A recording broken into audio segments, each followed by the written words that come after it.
Morning addition आपके साथ हूं मैं दीपा। फिलहाल बुलेटिन की शुरुआत करते हैं लखनऊ से मिल रही बड़ी खबर के साथ। अब्बास अंसारी पर एक और मुकदमा दर्ज हुआ है। कोर्ट के आदेश के बाद भी हाजिर ना होने पर केस दर्ज हुआ है। महानगर थाने में अब्बास के खिलाफ मामला दर्ज हुआ। बड़ी खबर लखनऊ से, अब्बास अंसारी पर एक और मुकदमा दर्ज किया गया। कोर्ट के आदेश के बाद भी हाजिर ना होने पर एक और केस दर्ज किया गया है। महानगर थाने में अब्बास के खिलाफ केस दर्ज हुआ। पुलिस अब संपत्ति कुर्क करने की कार्रवाई शुरू करेगी।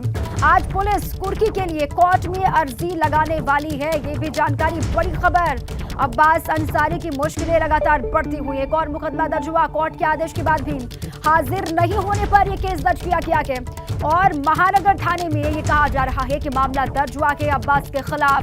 पुलिस अब संपत्ति कुर्क करने की कार्रवाई शुरू करेगी। डिटेल्स के साथ मेरे साथी विवेक त्रिपाठी जुड़ चुके हैं। विवेक, अब पुलिस कार्रवाई शुरू करेगी। खबर यह है कि आज अर्जी भी लगाएगी पुलिस।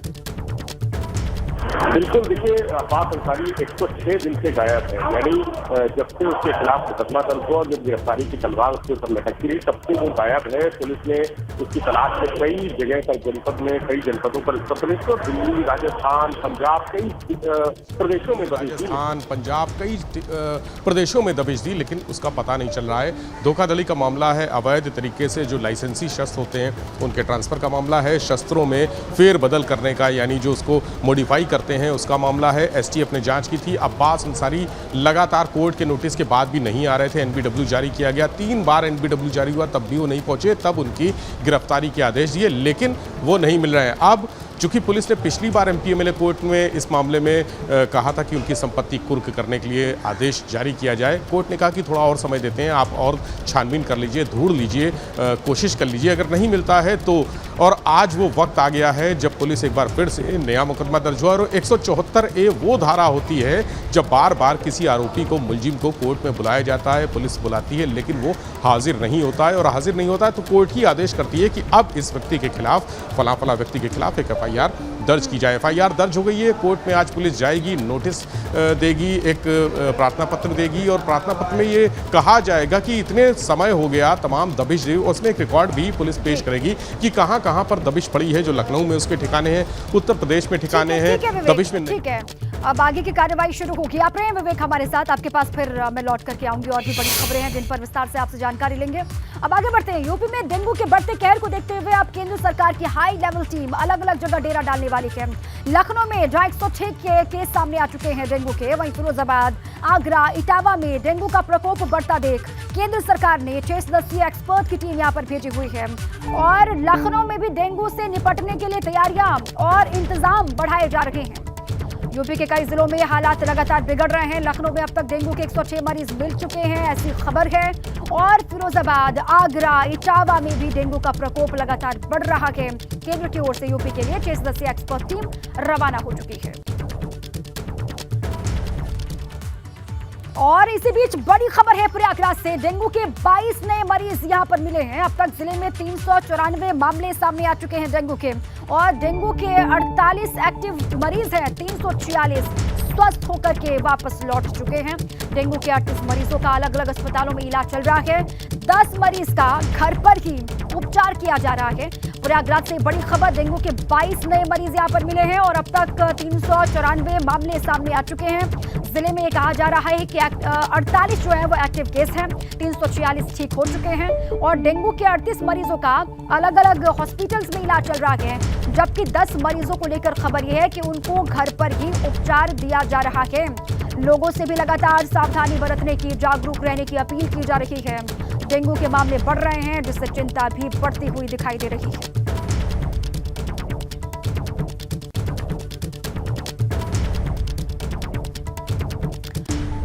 अब चलिए अलग अलग हिस्सों की क्या तस्वीर है, क्या इंतजाम किए जा रहे हैं इस प्रकोप से बचने के लिए, ये जान लेते हैं। हमारे 3 साथी हमारे साथ जुड़े हुए हैं। अविनाश तिवारी दिल्ली से हमारे साथ बने हैं, शक्ति सिंह गाजियाबाद से हमारे साथ हैं और विवेक त्रिपाठी लखनऊ से हमारे साथ बने हैं। एक्सपर्ट टीम जो यूपी के अलग अलग हिस्सों में रवाना हुई है, इसके बारे में जानकारी ले लेते हैं अविनाश से। अविनाश, क्या जानकारी है? लखनऊ, इटावा, फिरोजाबाद ये हिस्से ऐसे हैं जहां पर मामले लगातार बढ़ रहे हैं। अब केंद्र से एक्सपर्ट की टीम भेजी गई है जो लगातार मदद भी करेगी और बेहतरी के लिए कदम उठाए जाएंगे। अविनाश। जी बिल्कुल दीपा, अगर बात करें तो जिस तरीके से इटावा, फिरोजाबाद और आगरा इन जिलों में डेंगू का प्रकोप सबसे ज़्यादा बढ़ रहा है, तो इन्हीं 3 जिलों के लिए सेंटर ने 6 सदस्यीय अपनी टीम भेजी है, जो कि अगर बात करें तो वहाँ के तमाम सारे अधिकारियों के साथ मिलकर के काम करेगी। इसमें अगर बात करें तो आरएमएल के कई सारे जो है डॉक्टर्स हैं, इसके अलावा अगर बात करें national centre for health disease, यहाँ के जो है डॉक्टर्स हैं और यही डॉक्टर सब पहुँच गए हैं इटावा, फिरोजाबाद और इसके अलावा अगर बात करें तो आगरा में। तो यहाँ पे इन 3 जिलों में ये डॉक्टर रहेंगे और वहाँ के जो स्थानीय डॉक्टर हैं, वहाँ के जो तमाम सारे स्थानीय अधिकारी हैं, उनके साथ मिलकर कैसे डेंगू को कंट्रोल किया जा सके, इसको लेकर के वो काम करेंगे। क्योंकि इन 3 जिलों को लेकर के प्रदेश सरकार की तरफ से जिस तरीके से वहां पे सबसे ज्यादा संकट की स्थिति दिखाई गई थी, इसके बाद केंद्र सरकार ने अपनी 6 सदस्यीय जो स्पेशल टीम है उसको यहां से रवाना कर दिया और सभी टीम अब अपने अपने जिलों पे पहुंच चुकी है। आज से ये तमाम सारी जो टीमें हैं वो वहां के जो स्थानीय डॉक्टर्स हैं, स्थानीय जो अधिकारी है, उनके साथ मिलकर के काम करना शुरू कर देगी, जिससे कि डेंगू के प्रकोप को कम किया जा सके। ठीक है, आप रहे हमारे साथ। शक्ति का रुख कर लेते हैं। शक्ति, गाजियाबाद की क्या हालात हैं, वहां पर क्या स्थिति बनी हुई है और इस प्रकोप को बढ़ने से रोका जाए इसके लिए क्या इंतजाम आप देख पा रहे हैं? शक्ति, देखिए, अगर गाजियाबाद की बात की जाए तो गाजियाबाद में 353 केस अभी तक सामने आ चुके हैं और 13 नए केस जो आज के जो एक्टिव केस हैं वो सामने आए हैं। अगर गाजियाबाद की बात की जाए तो गाजियाबाद के अलग अलग इलाकों में डेंगू का जो लार्वा है वह लगातार मिल रहा है, तो चिंता की बात है। बात करने के लिए हमारे साथ जो यहाँ के नागरिक हैं, इस समय अस्पताल में मौजूद हैं, जिला संयुक्त अस्पताल है, पार्षद हैं इसी क्षेत्र के, जो कि यहाँ पर हॉस्पिटल में आए हुए थे। आप बताइए कि डेंगू रोकथाम के लिए क्या प्रयास किए जा रहे हैं? अभी गायों प्रशासन के द्वारा कोई यहाँ पर ना तो जैसे दिल्ली की तर्ज पर होता है घर घर जाते हैं, कोई नहीं हुआ। बारिश के बाद एक इनकी टीम होती है जो घर घर जाती है, अवेयरनेस फैलाती है, कोई अवेयरनेस फैलाया गया। यहाँ तो जब आदमी का ये प्रकोप ज़्यादा फैल जाता है तब जाके सरकार जागती है। नहीं, आपने फॉगिंग देखी हो या जो नालियों में जो मच्छर दिखते हैं उसके लिए, लार्वे को मारने के लिए जो दवाई होती है छिड़काव के लिए देखी हो? क्योंकि आप तो खुद एक पार्षद है, नगर निगम का भी काम होता है। सर देखिए, जो पर्याप्त रूप से जो होना चाहिए, फॉगिंग सपोज करो आज हो रही है, उसके 1 हफ्ते बाद हो तो कैसे मच्छर मर जाएगा? आपके पास ये कंटिन्यू न तो मतलब फॉगिंग का है, ना तुम्हारे पास में छिड़काव का है, कोई प्रॉपर नहीं चैनल, प्रॉपर चैनल है ही नहीं। ये सरकार फेल है इसमें। आप कहाँ से आए हैं, आप बताइए? गाजियाबाद से। डेंगू को लेकर आपकी चिंता बढ़ी हुई है, आपके भी कोई ना कोई कहता है डेंगू की चपेट में इस समय, तो क्या कहेंगे आप?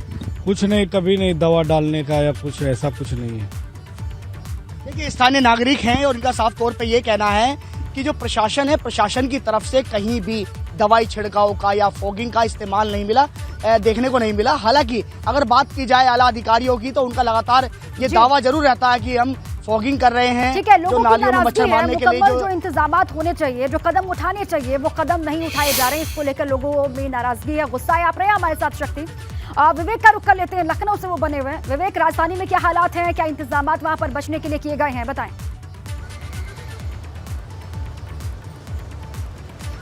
दीपा, बीते 24 घंटे में यहाँ पर 37 नए मरीज डेंगू के मिले हैं। हम सिविल अस्पताल में हैं, जो यहाँ का VIP अस्पताल माना जाता है। यहाँ डेंगू वार्ड बना हुआ है, महिला के लिए अलग है, पुरुषों के लिए अलग है। ये जो वार्ड आप सामने देख रहे हैं ये डेंगू का महिला वार्ड है और यहाँ पर मरीज़ भर्ती हैं लगातार। डेंगू से पीड़ित जो भी महिलाएँ हैं, बुज़ुर्ग हैं, बच्चे हैं, सभी हर तरह के मरीज़ यहाँ पर भर्ती हैं। बात करते हैं हम कुछ लोगों से। आप लोग कब से हैं यहाँ? 3 दिन हो गए। 3 दिन हो गए। अच्छा, ये मच्छरदानी मच्छर से बचने के लिए है, लेकिन मच्छरदानी में छेद बहुत सारे हैं। छेद बहुत सारे हैं, लेकिन मच्छरदानी अस्पताल में क्या यहाँ मच्छर हैं क्या? हाँ, बहुत मच्छर लगते हैं, हम लोग को लगते हैं मच्छर। यहाँ भी मच्छर? हाँ, यहाँ AC का पानी भरा रखा बहुत दिन से, उसको खाली नहीं किया गया। देखिए, ये स्थिति है यहाँ पर। डेंगू वार्ड में है हम, मच्छरदानी लगी हुई है, AC का पानी भरा हुआ है। आपकी माता जी जी कब से भर्ती? ये 4 दिन हो गए। राहत है? नहीं, अब ठीक है, काफ़ी ठीक है। मच्छरदानी लगी हुई है, मच्छर काटते हैं? नहीं, मच्छर तो नहीं दिख रहे हैं। नहीं, तो हमें तो नहीं काटी ना। आपको नहीं काटते हैं। और भी देखिए, पूरे वार्ड में लगातार यहाँ, और एक वार्ड यहाँ से ऊपर है जहाँ पर जो पुरुष हैं वो भर्ती हैं।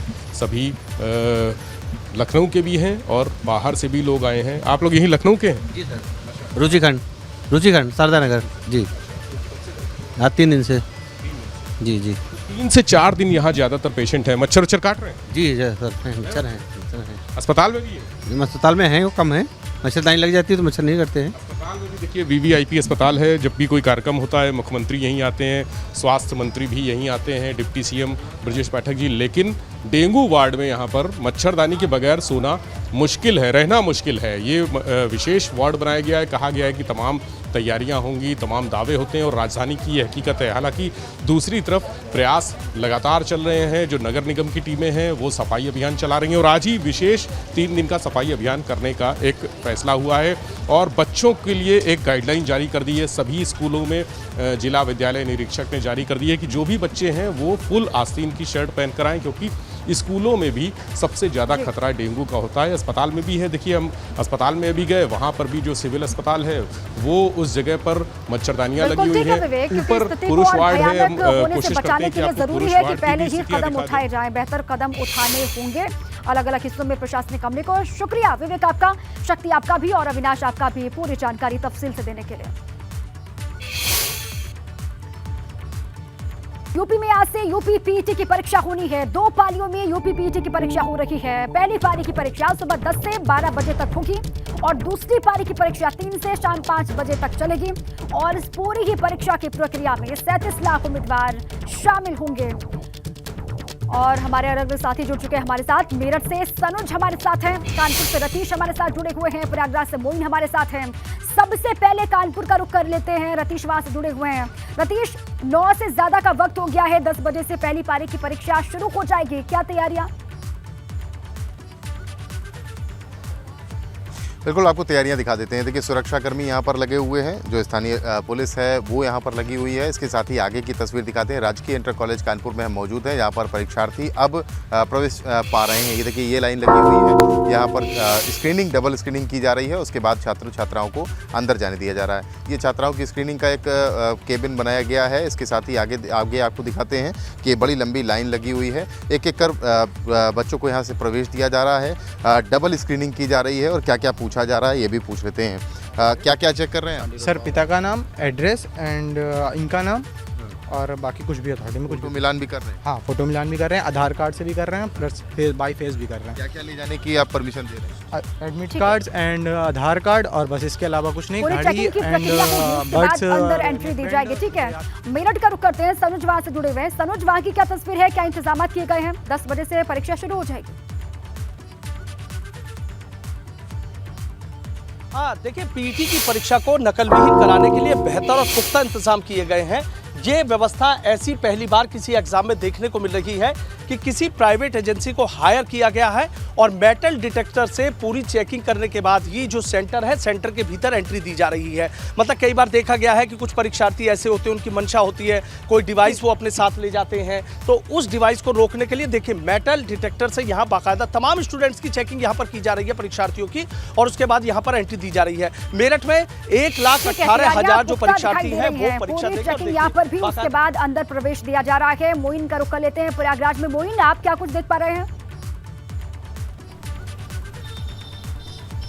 देखिए, पीटी की परीक्षा को लेकर प्रयागराज में भी पुख्ता इंतजाम किए गए और इस वक्त हम मौजूद हैं प्रयागराज के केपी इंटर कॉलेज सेंटर पर, जहां पर बता दें कि सुरक्षा के बेहद पुख्ता इंतजाम किए गए हैं। मेटल डिटेक्टर से जो अभ्यर्थी हैं उनकी चेकिंग की जा रही है ताकि कोई भी अभ्यर्थी कोई डिवाइस लेकर के अंदर ना जाने पाए। प्रयागराज की बात करें तो यहाँ कुल 64 केंद्र बनाए गए हैं और 2 दिनों की परीक्षा में यहाँ पर 1,20,000 से ज़्यादा अभ्यर्थियों को परीक्षा देनी है और गेट पर ही कड़े सुरक्षा के इंतजाम किए गए हैं। गहन तलाशी ली जा रही है अभ्यर्थियों की। और प्रयागराज की अगर बात करें तो यहाँ एसटीएफ और इंटेलिजेंस एजेंसियां को पूरा करने के बाद ही अंदर प्रवेश दिया जा रहा है। नकल विहीन परीक्षा हो, ये सबसे बड़ी चुनौती है। शुक्रिया आप तीनों काम से जुड़ने के लिए और तस्वीरें दिखाने के लिए। और इसी के साथ ही बुलेटिन में अभी के लिए बस इतना ही। खबरें लगातार जारी हैं, आप रहे हमारे साथ।